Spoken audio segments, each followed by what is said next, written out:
Freddy, encantado de volverte a ver en el programa. Eh, Importante es discutir lo que está pasando con los parques nacionales.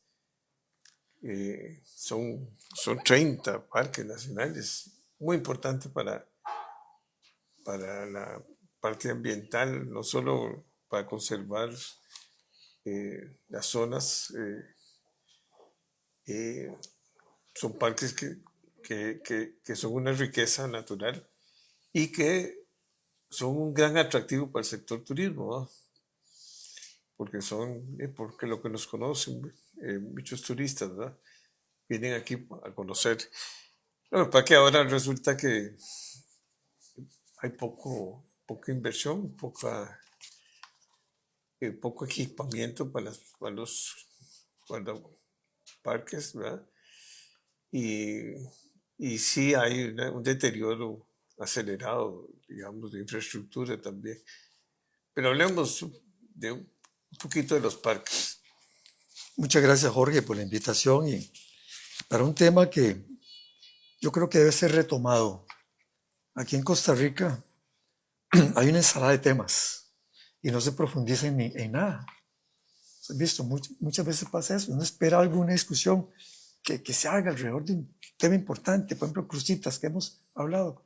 Se dice algo y después se pierde el tema. Y Parques Nacionales ha padecido eso mismo. El primer parque nacional propuesto en Costa Rica no se aprobó por muy adelantado en su tiempo. Lo propuso el doctor José María Orozco en 1937. Vale mencionarlo porque es un benemérito de la patria, premiado por el Colegio de Biólogos. Los que estudiamos en la Universidad de Costa Rica siempre hemos pasado a la par del Jardín Botánico, o a la pura entrada del doctor José María Orozco. Y él fue el que propuso a la guaria morada como flor nacional. Y eso es algo muy interesante porque fue un momento en que se pidió desde Argentina que enviaran de aquí un espécimen de la flor nacional, no se tenía. Y como él conocía tanto de flora y fauna en Costa Rica y tanto de biodiversidad, se le dijo que hiciera una propuesta y escogió nada más y nada menos que la guaria morada. Hubo cuestionamientos, como siempre, y después de los cuestionamientos lo aprobaron, los que cuestionaron. Pero entre otras cosas se propuso, por ejemplo, el primer parque nacional en el monte del Volcán Poás, dijo él. Es el Volcán Poás hoy, Parque Nacional Volcán Poás, y propuso, por ejemplo, conservar 1000 hectáreas, dedicarlas a pura investigación de suelos, de flora, de fauna y de colección de especímenes. Es decir, cosas que se hacían después. Pasó el tiempo y después ya se empezaron a hablar en los 60, de parques nacionales, zonas de conservación. Hay una corriente muy interesante en Estados Unidos que tiene una historia muy interesante de parques nacionales, y aquí en Costa Rica llegó eso también. Y hubo que empezar a explicar qué eran los parques nacionales. Yo una vez tuve una experiencia con un señor que llegó a decirme que por qué no lo apoyaba para que en la isla del Coco se hiciera un desarrollo turístico. El señor había sido un diputado echandista y había convencido al Instituto Costarricense de Turismo para que hicieran ese desarrollo. Él conseguía un financiamiento de unos alemanes, $1.000.000, hacían un aeropuerto al lado, una parte del mar, y entre los argumentos que me dio, por eso lo menciono, me dice, es que vea, quieren convertir en parque nacional la isla de Coco. ¿Acaso la gente puede ir? Ahí está el Parque Nacional para que lo vayan a ver, donde está el Monumento Nacional. Esa era la impresión que se tenía. El proyecto se aprobó en comisión legislativa un 25 de diciembre, creo que del año 66 salió la Gaceta. Y seguro que iba a montar casinos, alguna otra cosa, Exactamente. hoteles. Y se daba en alquiler la isla del Coco por 20 años a $1 el año. Ese proyecto está ahí. Yo guardo el expediente porque era un tesoro. Seguramente lo han perdido algunos para no verlo. No, la isla de Coco tiene toda una historia. Por supuesto. No sé si es leyenda y hablan de que ahí dejaron El tesoro. el tesoro los españoles o algunos Puede haber sido, piratas que andaban. pero hoy la isla de Coco, muy poco tiempo después de la independencia, a los 11 años, si no me equivoco, yo no venía preparado para hablar de esto, pero todavía me acuerdo, creo que fue en 1832, unos náufragos chilenos quedaron en la isla de Coco, en 1832. Y Costa Rica los mandó a rescatar. El gobierno les llegó la información acá, alquilaron una goleta, se llamaba Carmen, y la mandaron a la isla de Coco y rescataron a los náufragos chilenos. Y desde entonces quedó vinculada a Costa Rica. Yo pongo esa fecha porque realmente fue mucho más adelantado y qué bonito que la isla de Coco se reconociera como costarricense por un acto muy humano de solidaridad. Bueno, y nos da más. Bueno, Porque eso es importantísimo. sin pensar en ese momento. Sin pensar en ese momento. En ese momento no había 200 millas de nada. 200 millas, nada. Era una isla remota y había gente aquí en Costa Rica que decía, pues esa isla es colombiana. Y todavía, años después, yo escuché a un locutor de radio, tenía una emisora de noticias, donde dijo, ¿por qué no hacemos ahí una base militar para el canal de Panamá? Ya que en Panamá están cerrando las bases militares en la época del Tratado Torrijos-Carter. No había concepción nada importante. Ahora es un parque nacional de los más importantes. Pero después se fueron criando otros. Se hablaba del volcán Paz, volcán Irazú, los más cercanos. Hoy tenemos 30. Conocemos pocos. Y digo conocemos en términos generales, porque ni el Parque Nacional Santa Rosa, con la importancia que tiene, la batalla más importante para la independencia de Costa Rica, el 20 de marzo de 1856, 14 minutos extraordinarios porque se derrotaron a los filibusteros y se sacaron del país. Ya estaba en Costa Rica. ¿Quién conoce Santa Rosa? Muy poca gente. Y más bien... Ya abandonadito está un poco. No, más bien recordemos que hasta quemaron la casona. Sí. Gracias a que doña Elizabeth Odio, cuando era ministra de Ambiente, se impuso a hacer la restauración y la restauraron. Pero quemaron la casona de Santa Rosa. Y muy poca gente la conoce. Aquí se conoce Manuel Antonio, que es una belleza extraordinaria. Es chiquitito, pero es un imán turístico extraordinario. Se conoce el volcán Paz. Se conoce el volcán Irazú. Tenorio, seguro. Corcovado. El Braulio Carrillo, porque lo tenemos a 5 minutos de San José. Y es casi tan grande como Corcovado.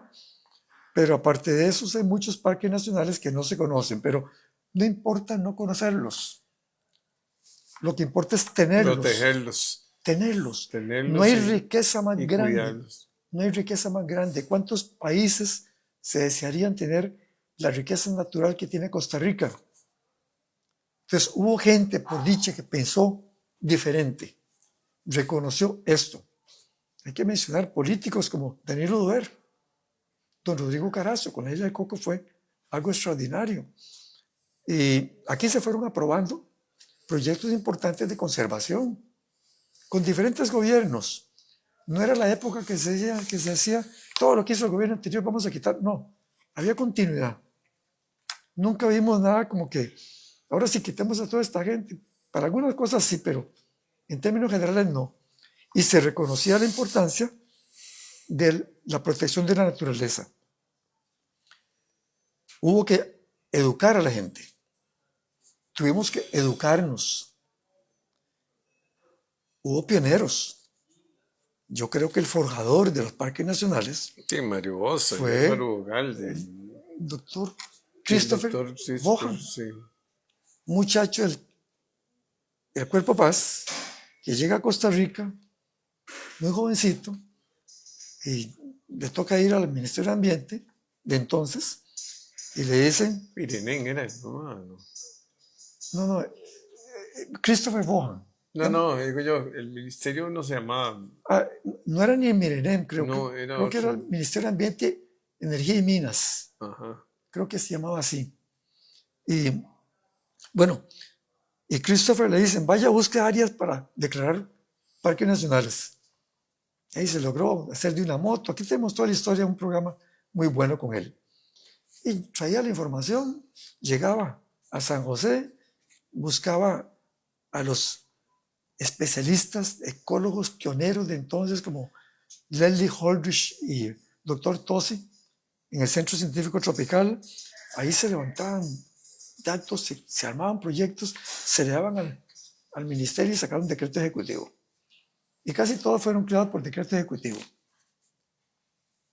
Un trabajo extraordinario de Christopher Vaughan, con las uñas, padeciendo hambre, sin quejarse, picado por todo tipo de insectos y bichos en el monte, durmiendo a la intemperie, pero fue haciendo eso porque él creía y sigue creyendo, por dicha, en la protección de la naturaleza y la conservación en el buen sentido de la palabra. Bueno, saltémonos, se crean los parques. 28% del territorio nacional está en parques nacionales, refugios de vida silvestre, áreas en general de protección. Algunos decían que eso era sacar áreas del desarrollo, que dónde se iba a desarrollar Costa Rica si seguíamos creando parques nacionales, dijo un ministro de planificación, me acuerdo haberlo leído, en el gobierno de Rodrigo Carazo. Y bueno, con el paso del tiempo lo dijiste. ¿Cuál es el principal atractivo turístico que Costa Rica tiene? Y digo turístico porque el turismo en Costa Rica, aunque se hable mucho mal de él, es la principal fuente de empleo y de divisas de este país. Se extienden los beneficios a mucha población. Bueno, los parques nacionales, o más bien la naturaleza, incluyendo las playas, porque también qué rico salir de un invierno de Europa o de Norteamérica para venir aquí a disfrutar de una playa costarricense por unos 15 días, por lo menos. Y además, yo no conozco un país en el mundo, no conozco muchos, pero uno se informa, que tenga tantas playas tan bellas como las Y costarricenses protegidas y protegidas y pequeñitas. y pequeñitas.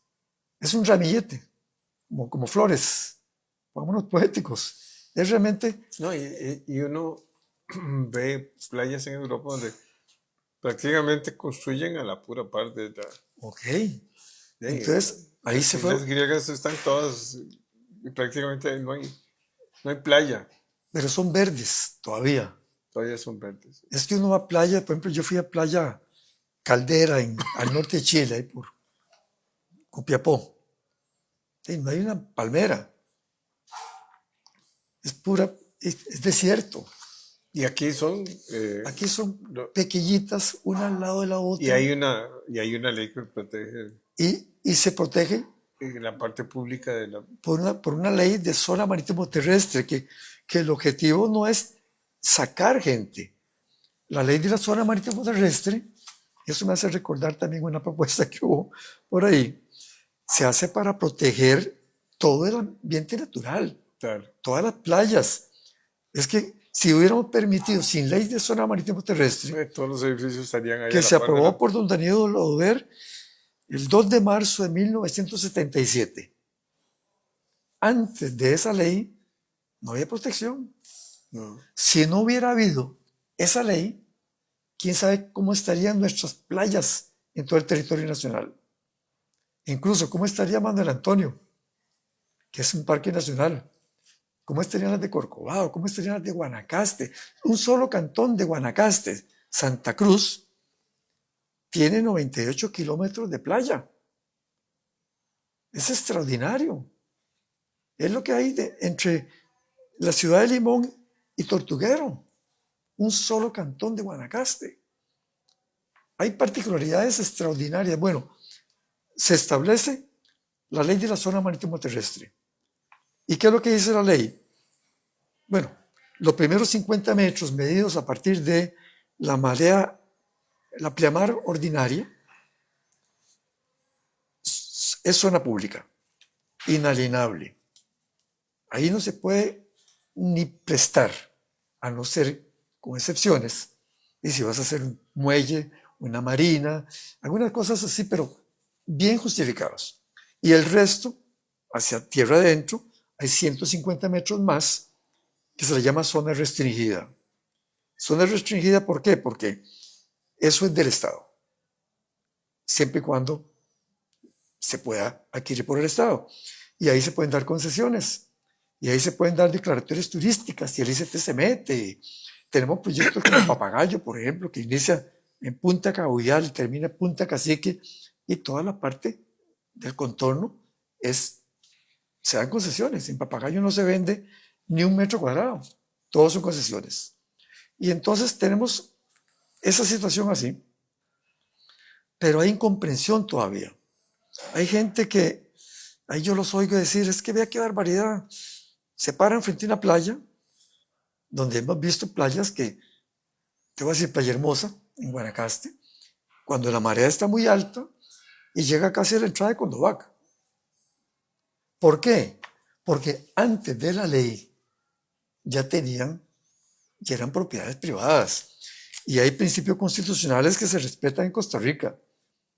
Uno que es la irretroactividad de la ley. Si una ley que se emite no se puede aplicar para atrás. Y los derechos adquiridos. Entonces, hay excepciones, pero lo protegemos.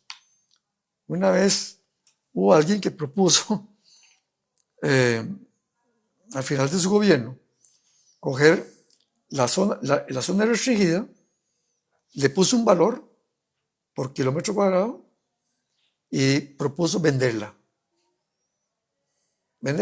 Con eso se financiaba un montón de cosas del Estado costarricense. Perdíamos la zona restringida. Yo estuve en un debate en Canal 13, me acuerdo. Defendíamos eso y al final no se siguió adelante con esa idea, pero un poco porque veamos cómo con el tiempo hemos ido avanzando. A nadie se le ocurriría hoy decir, mira, cogemos esa zona restringida que no la administra la municipalidad, vendámosla. Y ahí desarrollamos hoteles y casas y... No, damos concesiones, hay controles. Parques nacionales, muchos tienen el área.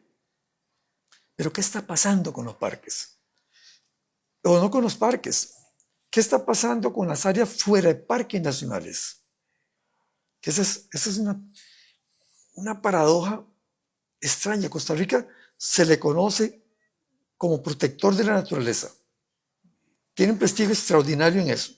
Se ponen los parques. Pero ¿qué pasa fuera de parques? ¿Qué es lo que está pasando realmente? Cuando vemos que de pronto hay un desarrollo turístico en un área donde hay un corredor biológico para que pasen dantas. Ese extraordinario mamífero que tenemos aquí, que mucha gente ni conocía. Conocían la pobrecita danta del Parque Bolívar que estaba presa ahí en un estanque todo cochino. Bueno, ¿y cómo se logra eso? ¿Por qué no hay el cuidado suficiente para decir cómo es que van a deforestar, como hicieron, ese paso de dantas? ¿Y por dónde van a pasar estos animales ahora? Los mamíferos, sabemos, todos en general, requieren áreas muy grandes. No es lo mismo tener insectos, reptiles, anfibios. Cuando hablamos de mamíferos, de puma, por ejemplo, ese puma tiene que desplazarse y tienes que cuidar muchas áreas. Lo mismo monos, los congos que vemos en muchos lugares de Costa Rica. Ya los vemos en los desarrollos turísticos, porque ya no aguantan estar en otro lugar. Y la protección de parques a su vez. Vimos unos reportajes hace poco que confirman todo lo que está pasando. Hay como 400 guardaparques en Costa Rica, donde deberían haber 4,000. Protegen áreas grandísimas, sin ninguna protección, sin ningún apoyo, sin horas extras, sin equipo para trabajar. sin uniformes, sin armas. Ahora el narcotráfico está metido en los parques nacionales, en las zonas del sur Y no del Pacífico. tienen, con la tecnología que tenemos ahora, uno puede estar viendo qué está sucediendo en cada parque, ¿verdad? Claro.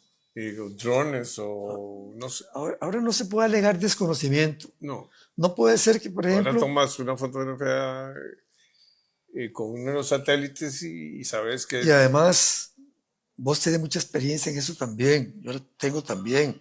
Cuando se hace un estudio de impacto ambiental, hay un responsable ambiental en el estudio. Ese responsable ambiental firma con el desarrollador el compromiso. estudio de impacto ambiental, los compromisos ambientales. Él es corresponsable. Bueno, pidan cuentas. No pueden decir, nos engañaron porque en el estudio de impacto ambiental pusieron que no había bosque y si había bosque. Ahí no hay, nadie engaña a nadie. Llamen al responsable. ¿Cómo usted escribió eso? O, Que bueno, asuma. Vamos, claro, la responsabilidad. Los regentes ambientales, los que hemos servido como regentes ambientales, somos los ojos y oídos de la SETENA, aunque nos pague el desarrollador. Porque así es como funciona. Es una cuestión de ética, como en toda cualquier profesión. Vos tenés que aplicar principios de éticos en todo tu trabajo y tenés fe pública. Vos no puedes alegar que no. Pero entonces, volviendo al tema general, volvamos otra vez a hablar de la importancia de los parques nacionales. Ahorita más que todo es de la conservación de ellos. Se están perdiendo, porque se pueden perder. Un narcotráfico o un narcotraficante se mete en un parque nacional de la zona sur. ¿Qué es lo que hacen? Bueno, tienen que lavar dólares. Cortan, venden madera, recogen otra cosa más, compran madera, destruyen áreas de parques, amenazan a los guardaparques.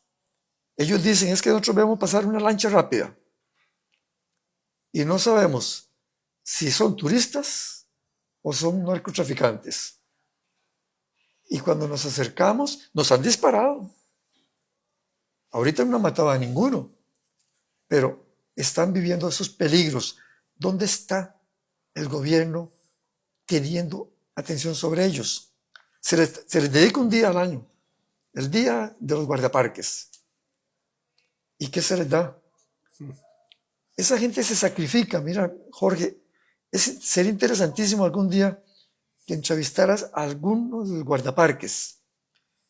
No tienen vacaciones, la familia las dejan por mucho tiempo, no tienen horas extras, trabajan a cualquier hora, es como una disponibilidad, en condiciones muy terribles, expuestos a mordeduras de serpientes, a picaduras de insectos, a ataques de animales, y nadie se acuerda de ellos, ni saben la función que es. Algunos se molestan cuando un guardaparque se acerca a preguntarle por algo que está haciendo mal. Antes en Manuel Antonio acampaban dentro del parque, cuando es una playita diminuta. Se pusieron bravos cuando los sacaron del camping. Entonces, hagamos una campaña, o más bien, recojamos esta información, buscamos a los que más saben de esto, para que el Sistema de Parques Nacionales de Costa Rica, el sistema de áreas de conservación en general, la que nos da ese prestigio internacional, esa Costa Rica pura vida, esa Costa Rica esencial, esa Costa Rica que se muestra con esa naturaleza extraordinaria, la protejamos. No puede ser que no la estemos protegiendo y hoy no la estamos protegiendo. Estorban los parques nacionales, estorban para los que tienen concepto de desarrollo como el que se tuvo en los años 70-80, que veían la destrucción como desarrollo.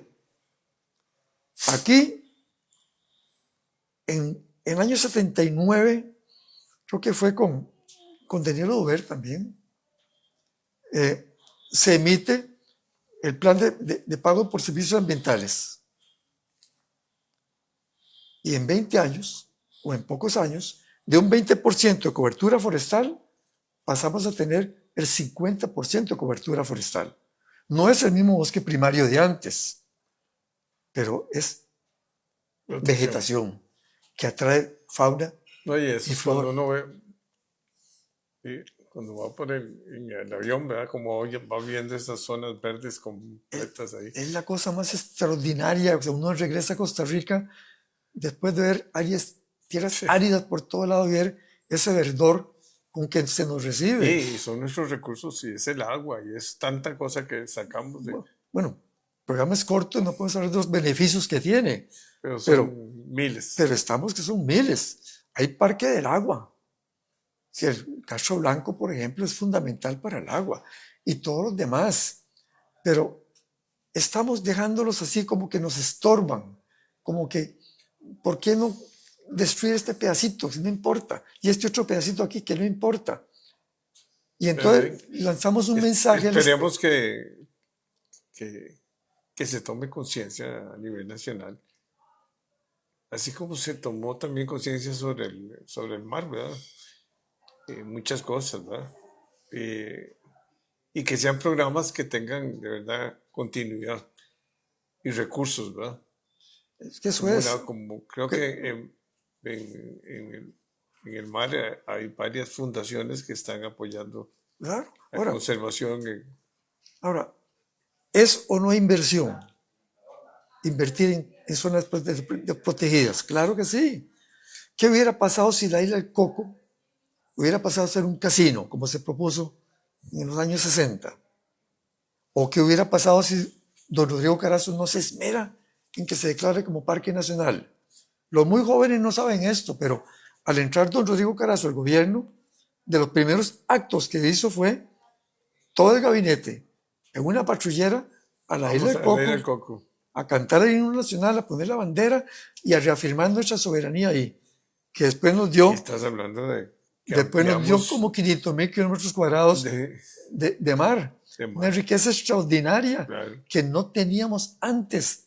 Estaba ya aislada. ¿Qué importa no conocerla? Es que debo proteger la isla del Coco o no la debo proteger porque yo no la conozco, porque no la puedo visitar. Valoremos eso. Sí, así como hay especies que nos atraen mucho, el koala, por ejemplo, en el mundo, los perezosos en Costa Rica, que no son osos, aclaremos eso, los perezosos, son símbolos. ¿Qué importa no tener un perezoso en la mano? Ojalá no tenerlo. Como pasa en otros países de Centroamérica que te reciben con unos perezosos para que estés manoseándolos ahí. Protejámoslos, dejemos su hábitat completo, valorémonos. Y no se convirtió el perezoso aquel que antes caía en el Parque Vargas de Limón, porque había muchos ahí, y había gente que decía, los pericos ligeros, unos monos que cayeron ahí. Es un símbolo de turismo, un símbolo de Costa Rica. El perezoso, equivalente al koala de Australia. Claro que sí. No los tendríamos y están en peligro todos. La danta es un organismo extraordinario. Bueno, aquí podemos seguir montones de animales muchos que son ya propios de... Pero esa conciencia, ¿sí? No la heredemos a hijos, nietos, bisnietos y demás. Pero eso Costa Rica eso es destruida. una formación. Eso tiene mucho que ver con que se hable de los parques y se visiten los parques y se respeten. Y también que los muchachos desde la escuela y el colegio y todos se eduquen. Claro. Hay gente que dice, es que casi no hay senderos. Mejor. Entre menos senderos, menos destrucción. Claro. A mí me decía un exministro de Ambiente, el mejor sendero en un parque nacional es el que no se hace. Y vos ves, hay áreas de conservación privada muy bien hechas, como Monteverde, por ejemplo, y tienen un senderito en una esquinita. Y la gente siente que está dentro del área conservada. Y no, se satisface una esquinita, está bien. Nadie va a ir a caminar kilómetros de kilómetros. Bueno, Freddy, es que este tema es apasionante, podemos hablar ¿Sí? todo el día. Y muchas gracias por abrirnos los ojos, la verdad. Bueno, para, como decís, que se ponga, ahora que vienen los debates de los partidos y los candidatos, que se ponga en la agenda. Ojalá, ojalá. En el resto del siglo Esperemos. XXI es una invitación para pensar y esa es una buena oportunidad. Gracias, Freddy. Muchas gracias.